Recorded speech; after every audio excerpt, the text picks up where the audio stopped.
আবু দাউদ শরীফের 3116 নম্বর হাদিসের বর্ণনা। قال رسول الله صلى الله عليه وسلم من كان آخر كلامه لا إله إلا الله। আল্লাহর নবী বলেন, যেই ব্যক্তির মরণের সময় তার শেষ বাক্য হবে লা ইলাহা ইল্লাল্লাহ, আল্লাহর নবী বলেন ওই ব্যক্তি আল্লাহর জান্নাতে প্রবেশ করবে। বলেন সুবহানাল্লাহ। আমরা আল্লাহকে বলবো, আল্লাহ আমরা তো মরণশীল, মরণ তো আমাদের নিশ্চিত, তো দয়া করে মায়া করে মেহেরবানি করে আমাদের মরণের সময় আপনি এই কালেমা আমাদের জবান দিয়ে জারি করে দিবেন। আমরা মরণশীল, মরণ থেকে আমরা বাঁচতে পারবো না। আল্লাহকে আমরা বলছি, আল্লাহ আমাদের জবান দিয়ে যদি এই কালেমা জারি নাও হয়ে থাকে, আপনি আমাদের জুমার দিনে অথবা জুমার রাতে আপনি আমাদের মরণটা দিবেন। ইবনে মাজার 1074 নম্বর হাদিসের বর্ণনা।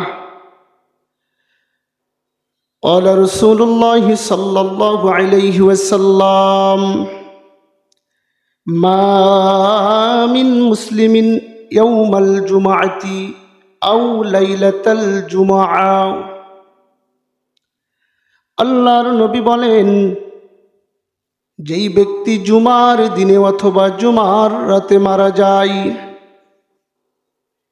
ইল্লা ওয়াকাহুল্লাহু ফিতনাতাল কবর, ওই ব্যক্তির কবরের আযাব আল্লাহ হেফাজত করে নেয়।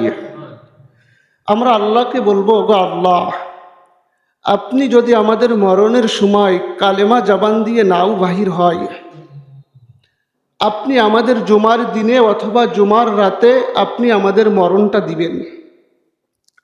আমরা আল্লাহর কাছে এই আরজি জানাই, জুমার দিনে অথবা জুমার রাতে আল্লাহ যদি আমাদের মরণটা দেয়, ওই কবরের আযাব থেকে স্বয়ং আল্লাহ হেফাজত করে নেয়।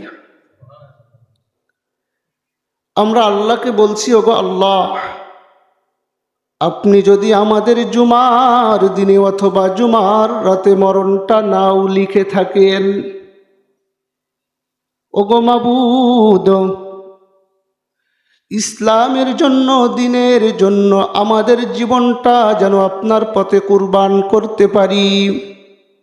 আল্লাহর কাছে আমরা এই আরজি জানাই, আল্লাহ আপনি যদি আমাদের জবান থেকে কালেমা নাও বাহির হয় মৃত্যুর সময়, যদি জুমার দিনে অথবা জুমার রাতে এটাও যদি না হয়, আমরা যেন ইসলামের জন্য, দিনের জন্য আমাদের জীবনটা কুরবান করতে পারি, এটা আমাদের নসিবে আপনি অন্তত রেখেন।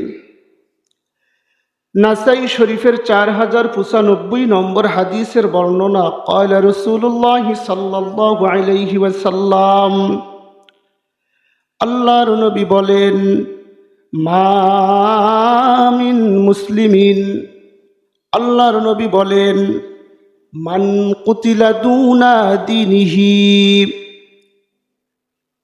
কোন ব্যক্তি যদি দিন রক্ষার্থে, ইসলাম রক্ষার্থে তার জীবনটা কুরবান করে দেয়, আল্লাহর নবী বলেন, ফাহুয়া শহীদ, মহান আল্লাহ তাআলা ওই ব্যক্তির মরণটা শাহাদাতের মরণ ঘোষণা করে দেয়। আমরা আল্লাহকে বলবো, আল্লাহ আপনি আমাদের মরণের সময় কালেমা নসিব করেন। 2 নাম্বার, এটা যদি নাও হয়, 2 নাম্বার আপনি আমাদের মরণের সময় জুমার দিন অথবা জুমার রাতে আমাদের মরণটা দিয়েন। এটাও যদি না হয়, আল্লাহকে বলবো, আল্লাহ আমাদের মরণটা আপনি আপনার দিন রক্ষার্থে ওই কোরআন ও হাদিসের সাথে থেকেই আমাদের জীবনটা যেন আপনার জমিনে আমরা উৎসর্গ করে দিতে পারি।